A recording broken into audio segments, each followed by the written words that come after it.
మీ పిల్లలు ఫారెన్లో చదవాలనేది మీ కల?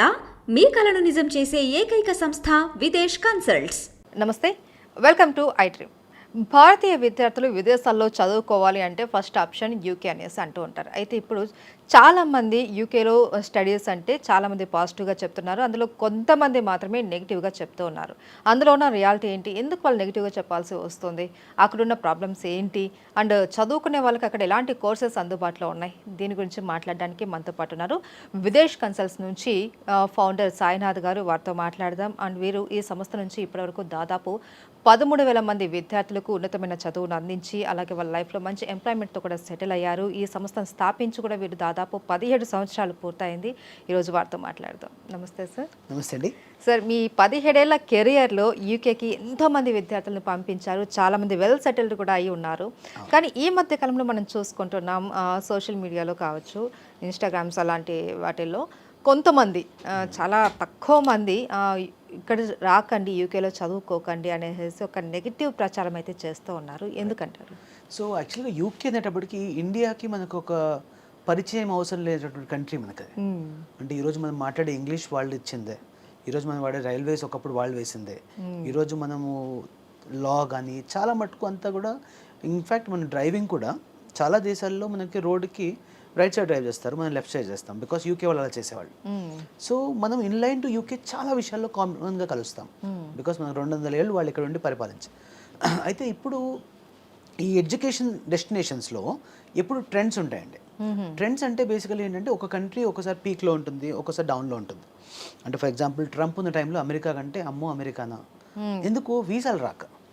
ఇప్పుడు వీసాలు ఇస్తామన్నా కూడా అమ్మో అమెరికానా, ఎందుకు అక్కడ ఎక్కువ మంది అయిపోవడం, ఆపర్చునిటీస్ తగ్గిపోయాయి.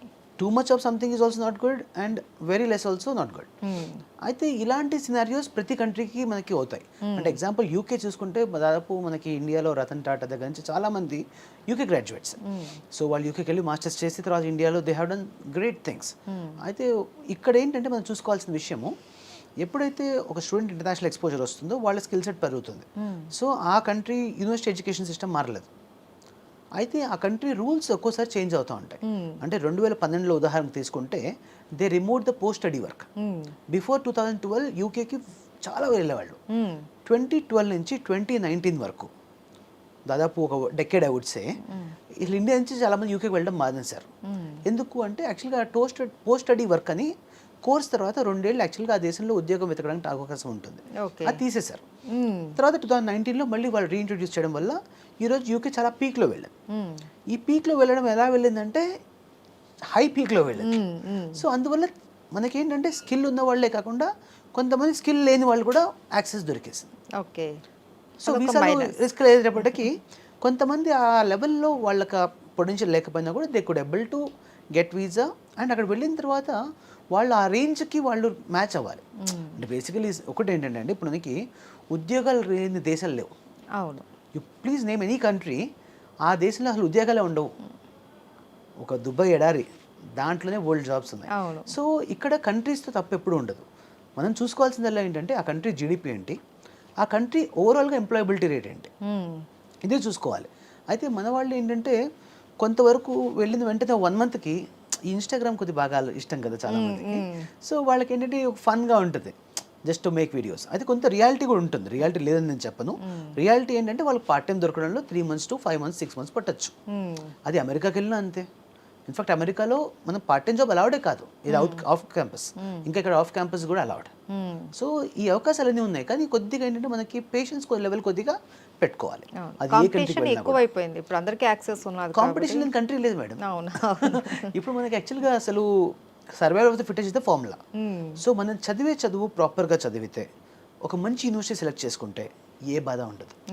అలా కాకుండా వెళ్ళేటప్పుడేమో నాకు ఈజీగా అయిపోవాలి కోర్సు, ఈ యూనివర్సిటీలో 100% గ్రాడ్యుయేషన్ రేట్ ఉంటుంది, చదవకపోతే నడుస్తుంది, అలాంటి యూనివర్సిటీస్ తీసుకున్నప్పుడు ఆబ్వియస్లీ చదివేటప్పుడు ఈజీగానే ఉంటుంది. కానీ చదువు అయిపోయి చేతికి పట్టా వచ్చిన తర్వాత ఉద్యోగం టైంకి వెళ్ళినప్పుడు కంపెనీ వాడికి నాలెడ్జ్ కావాలి. అది లేనప్పుడు ఆబ్వియస్లీ అక్కడ ఈ రిజెక్షన్స్ ఎక్కువగా ఉంటాయి. అంటే if you choose top universities అప్పుడు మీకు ఏ బాధ ఉండదు. అయితే సార్, అక్కడ యూకేలో ఎడ్యుకేషన్ సిస్టమ్ ఎలా ఉంటుంది, యూనివర్సిటీ సెలెక్ట్ చేసుకోవాల్సినప్పుడు ఎలాంటి జాగ్రత్తలు తీసుకోవాలి? సో ఇది కీ టు సక్సెస్ అండి. ఇది చాలా ఇంపార్టెంట్ పాయింట్. ఇది ఏంటంటే ముఖ్యంగా స్టూడెంట్కి ఒక యూనివర్సిటీ సెలెక్ట్ చేసేటప్పుడు అక్కడ ఎడ్యుకేషన్ సిస్టమ్ 1 year మాస్టర్స్ ఉంటుంది, 2 years మాస్టర్స్ ఉంటాయి. So 2 years masters always suggested. ఎందుకంటే 2 years మాస్టర్స్లో ఈ యొక్క కంట్రీలో ఉన్నది ప్రపంచంలో ఇంకే కంట్రీలో లేదు. ఏంటంటే 1 year studies followed by 1 year internship. So జనరల్గా మాస్టర్స్ ఎక్కడైనా 2 years ఉంటుంది, దాంట్లో లాస్ట్ 6 months ఇంటర్న్షిప్ ఉంటుంది, కొన్ని చోట్ల లాస్ట్ 3 months ఇంటర్న్షిప్ ఉంటుంది. ఇక్కడ మాత్రం 1 year పూర్తిగా you have to work on the relevant field of your studies. And అది ఒక ప్రాక్టికల్గా వాళ్ళు ఒక సంవత్సరం పాటు శాలరీ ఒక్కోసారి పెయిడ్ ఇంటర్న్షిప్ ఉండొచ్చు, ఒక్కోసారి కొంత తక్కువ పే ఇంటర్న్షిప్ ఉండొచ్చు. బట్ ఇంటర్న్షిప్ అయితే చేసినప్పుడు ఆటోమేటిక్గా ప్రొఫెషనల్ లెవెల్లో వాళ్ళ సంస్థలో ఒక సంవత్సరం పనిచేస్తారు కోర్స్తో పాటు. కాబట్టి ఆబ్వియస్లీ వాళ్ళకి ఫ్యూచర్లో జాబ్స్కి చాలా హెల్ప్ఫుల్ అవుతుంది. కాబట్టి ఆబ్వియస్లీ ఆల్వేస్ చూస్ 2 years మాస్టర్స్. రెండో థింగ్ ఏంటంటే ఈ కోర్సెస్ సెలెక్ట్ చేసేటప్పుడు యూనివర్సిటీస్ ముఖ్యంగా మేము ఏంటంటే యాక్చువల్గా ఐ ఫాలో సక్సెస్ ట్రయల్. అంటే ఇప్పుడు నేను actually have agreements with almost all the universities. కానీ మేము ఏంటంటే సెలెక్టెడ్గా ఫ్యూ యూనివర్సిటీస్ వేర్ మన ప్రీవియస్ స్టూడెంట్స్ వెళ్ళి వాళ్ళు అక్కడ గ్రాడ్యుయేట్ అయ్యి డ్యూరింగ్ ద స్టడీస్ వాళ్ళ ఇంటర్న్షిప్ వచ్చి, డ్యూరింగ్ ద ఇంటర్న్షిప్ వాళ్ళకి పర్మనెంట్ జాబ్స్ వచ్చి, ఏవైతే యూనివర్సిటీస్లో వాళ్ళకి అవకాశాలు దొరికాయో అలాంటి యూనివర్సిటీస్ మాత్రమే నేను ప్రమోట్ చేయడం జరుగుతుంది. కాబట్టి ఆబ్వియస్లీ సెలెక్టెడ్గా ఒక 8-10 యూనివర్సిటీస్ తీసుకుంటున్నాము. దీంట్లోనే మ్యాక్సిమం స్టూడెంట్స్ ఫోకస్ చేస్తున్నాం. కాబట్టి ఏంటంటే సక్సెస్ ట్రయల్ ఉంది కాబట్టి obviously they also follow the same foot steps. అట్లా. అండ్ సార్ స్కాలర్షిప్స్ ఎలా ఉంటాయి సార్? చాలా మెరిట్ స్టూడెంట్స్ కూడా వెళ్తూ ఉంటారు, వాళ్ళ స్కాలర్షిప్ ప్రాసెస్ ఏంటి? సో యూకేలో బై డిఫాల్ట్ ఏంటంటే చాలా యూనివర్సిటీస్లో స్కాలర్షిప్ అనేది వాళ్ళు ఇంటర్నేషనల్ స్టూడెంట్ బ్రూజరీ అని, లేకపోతే వైస్ ఛాన్సలర్ స్కాలర్షిప్ అని, లేకపోతే మెరిట్ స్కాలర్షిప్ అని, ఇవి depends on profile to profile ఇస్తారు. సో బై డిఫాల్ట్ విదేశ్ కన్సల్స్లో మేము ఏంటంటే ఈ స్కాలర్షిప్స్ కొద్దిగా ప్రత్యేకమైన శ్రద్ధ తీసుకుంటాం. సో స్టూడెంట్కి అప్లై చేసేటప్పుడే మేము స్కాలర్షిప్ కూడా ఖచ్చితంగా అప్లై చేస్తాం. సో దాని ద్వారా ఏంటంటే వాళ్ళకి వచ్చే ఆఫర్ లెటర్లోనే స్కాలర్షిప్ కూడా మెన్షన్ అయ్యి వస్తుంది. ఇది కాకుండా కొంతమందికి కొన్ని యూనివర్సిటీస్లో అంటే ఎర్లీ బర్డ్ స్కాలర్షిప్స్ అని ఉంటాయి. అదేంటంటే పర్టికులర్ జూన్ ఎండింగ్ వరకు లేక జూలై ఎండింగ్ వరకు ఈ లోపు మనం ఇనిషియల్ పేమెంట్ చేసినట్లయితే ఎర్లీ బర్డ్ డిస్కౌంట్స్ అని చెప్పి దాదాపు 1,000 to 3,000 pounds వరకు అడిషనల్ స్కాలర్షిప్ వచ్చే అవకాశాలు కూడా ఉన్నాయి. కాబట్టి స్కాలర్షిప్ విషయంలో ఒక స్టూడెంట్కి ఎంత అవకాశం ఉంటుందో అంతవరకు స్కాలర్షిప్ తెప్పడానికి మనం ప్రయత్నం చేస్తామండి. ఓకే. అండ్ యూకేకి వెళ్ళడం కొంతమంది చాలా కష్టం అనుకుంటారు, ఎంట్రీ అవ్వడం, ఆ రిక్వైర్మెంట్ ఏంటి అండ్ ప్రాసెస్ ఎలా ఉంటుంది అన్నది చాలా మందికి తెలియదు. మీ విదేశ్ కన్సల్ట్స్ ద్వారా ఇదంతా ఎలా జరుగుతుందో చెప్తారు? సో టచ్ వుడ్ యాక్చువల్గా ఈ 17 yearsలో మాకు ఒక వీసా కూడా రిజెక్ట్ అవ్వలేదు యూకేకి. సో యూకేలో almost I would say we have 100% success rate ప్రస్తుతం ఎంజాయ్ చేస్తున్నాము. అయితే దానికి మెయిన్ అడ్వాంటేజ్ ఏంటంటే మనం సెలెక్ట్ చేసే యూనివర్సిటీస్ మంచివి. రెండో థింగ్ స్టూడెంట్ ఎలిజిబిలిటీ క్రైటీరియా మనం ముందుగానే అవగాహన చేసుకుంటాం. సో ఎగ్జాంపుల్ యాక్చువల్గా ఏంటంటే IELTS or TOEFL or PTE ఇది జనరల్గా ఏంటంటే యూకేలో యూనివర్సిటీస్ కావాల్సిన రిక్వైర్మెంట్. అది IELTS 6.0 అవుట్ ఆఫ్ 9.0 ఆ లెవెల్లో మిగతా ఎగ్జామ్స్ కూడా ఉండాలి, ఏదైనా ఒకటి రాయాలి దీంట్లో. అయితే కొంతమందికి ఏంటంటే వాళ్ళు ఆల్రెడీ ఇంటర్మీడియట్ ఇంగ్లీష్లో ఎవరికైతే 65 and above ఉంటుందో చాలా యూనివర్సిటీస్ ఈ ఎగ్జామ్స్ కూడా అవసరం లేకుండా ఎగ్జామ్స్ చేస్తాయి. సో వాటిని కూడా మనం యూస్ చేసుకుంటాం. And there are certain universities where actually మనకి ఏంటంటే కేవలం MOA బేస్ మీద కూడా చేయొచ్చు. అంటే ఇండియా నుంచి మనం ఇంటర్వ్యూ చేపించి without writing any GRE or without writing any TOEFL or IELTS నేరుగా స్టూడెంట్కి ఇక్కడ నుంచి అడ్మిషన్ ఉన్న పళ్ళంగా తెప్పించి దాంతో మనం వీసా ఫైల్ చేసుకోవచ్చు. సో ఇలా బ్యూటిఫుల్ ఆప్షన్స్ కూడా మనకు ఉన్నాయి.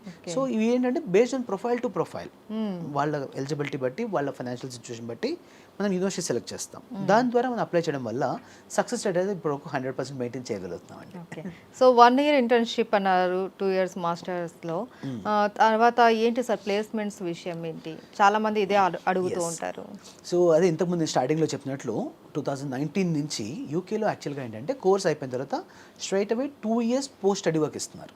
అయితే మధ్యలో కొన్ని రూమర్స్ కూడా వచ్చాయి ఏంటంటే లైక్ ఈ May 12th నుంచి they are going to remove this post study work. అవును.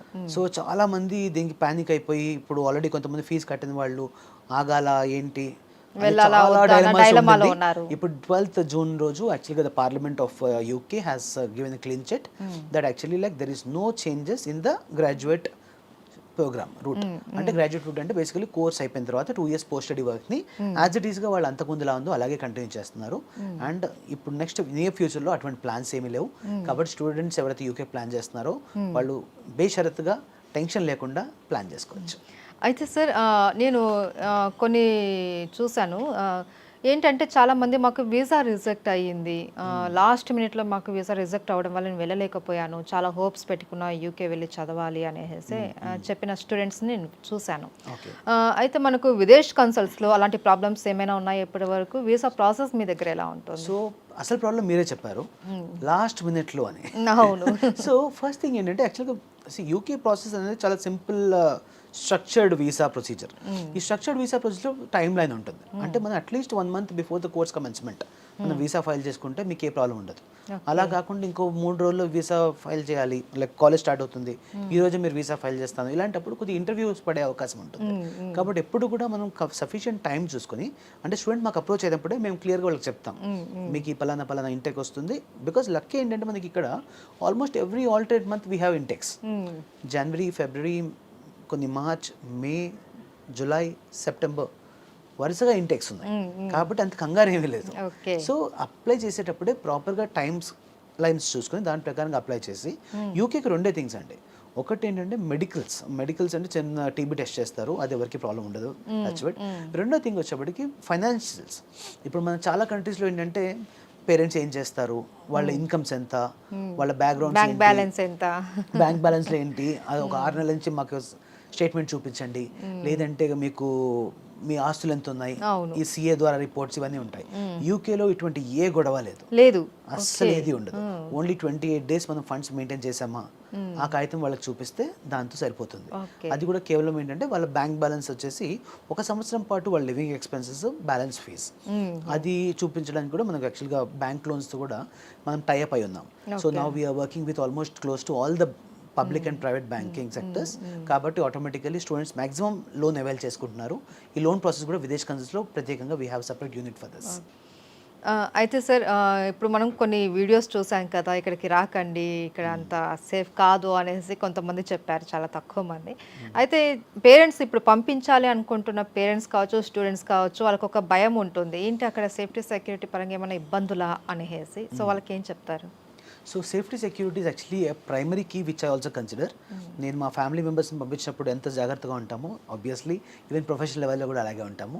కాబట్టి we could able to come to this long. అయితే దీనిలో ముఖ్యంగా మనకి యూకే వచ్చేటప్పటికి లండన్ కానీ, మాంచెస్టర్ కానీ, బర్మింగమ్, స్కాట్లాండ్, ఇవి చాలా బ్యూటిఫుల్ ప్లేసెస్. సో టూరిస్ట్ కూడా చాలా ఎక్కువగా వస్తూ ఉంటారు. సో వాళ్ళ యూకే ఎకానమీలో టూరిస్టిజం కూడా ఒక one of the important revenue generation. కాబట్టి వాళ్ళ సేఫ్టీ సెక్యూరిటీ వాళ్ళకు కూడా చాలా అవసరం. కాబట్టి అది ఉంటేనే టూరిస్ట్ వస్తారు. అది కాకుండా లోకల్ సేఫ్టీ సెక్యూరిటీ, ఇక్కడ గన్ కల్చర్ ఉండదు. ఇక్కడ లాస్ కూడా చాలా స్ట్రిక్ట్గా ఉంటాయి. ఏంటంటే ఇప్పుడు ఇంకోటి టెక్నాలజీ కూడా చాలా బాగా వాడతారు. ఏఐ తోటి మనుషులు ట్రేస్ చేస్తారు. అండ్ ఒక కెమెరాలో ఒక మనిషిని చూసినప్పుడు ఆ మనిషి ఫోటోతోటి they could able to identify his NI number, they could able to take up his all the address, phone numbers, everything. అంటే ప్రతి మనిషి జియో ట్యాగింగ్ లాగా అయిపోయింది. కాబట్టి ఆబ్వియస్లీ వాళ్ళకి అక్కడ ఏంటంటే సేఫ్టీ సెక్యూరిటీ విషయంలో అసలు మనం టెన్షన్ పడాల్సిన అవసరం ఏం లేదు. అండ్ ముఖ్యంగా ఇంకోటి ఏంటంటే మనకు చాలా మంది అక్కడ వెళ్ళిన తర్వాత సెటిల్మెంట్ ఆప్షన్స్ గురించి, పిఆర్ గురించి చాలా మంది అంటున్నారు. ఇది పిఆర్ గురించి ఏంటంటే ఐ వుడ్ సే ఇక్కడ యూకేలో ఏంటంటే 2 years of studies already there, ఆ తర్వాత 2 years పోస్ట్ స్టడీ వర్క్ ఉంటుంది. సో ఈ 4 years they are absolutely free. ఈ 4th year తర్వాత వాట్ హ్యాపెన్స్ నెక్స్ట్, ఇక్కడ ఏంటంటే మనకి ఈ Tier 2 వీసా అని ఉంటుంది, అంటే విచ్ ఇస్ వర్క్ వీసా. దానికి కేవలం ఒక 27,000 pounds per annum వాళ్ళ ఇన్కమ్ ఉంటే వాళ్ళు Tier 2 క్వాలిఫై అవుతారు. జనరల్గా ఒక మెక్డొనాల్డ్స్లో ఒక సింపుల్ ఎంప్లాయీ వర్క్ చేసినా కూడా దే ఎర్న్ 25,000 pounds. సో ఇంకొక 2,000 అంటే నేషనల్ బేసిక్ యావరేజ్ కంటే ఒక 10% బెటర్ వాల్యూ ఉండాలి.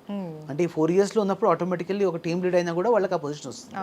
తర్వాత level 1 కంపెనీ ఉండాలి. And we have 85,000 plus level 1 companies in UK.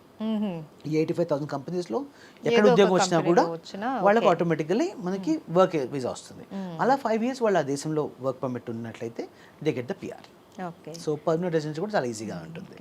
So చాలా డౌట్స్కి ఆన్సర్స్ ఇచ్చేసారు మాకు. ఇంకా ఏమైనా డౌట్స్ ఉంటే కనుక విదేశ్ కన్సల్ట్స్ నెంబర్ మనకు స్క్రీన్ మీద వెళ్తూ ఉంది.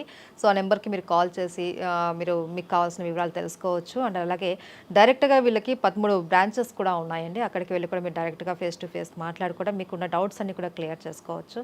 Right sir, thank you so much, మాకు చాలా వివరాలు తెలియజేశారు. ప్లెజర్ అండి, థ్యాంక్ యూ వెరీ మచ్.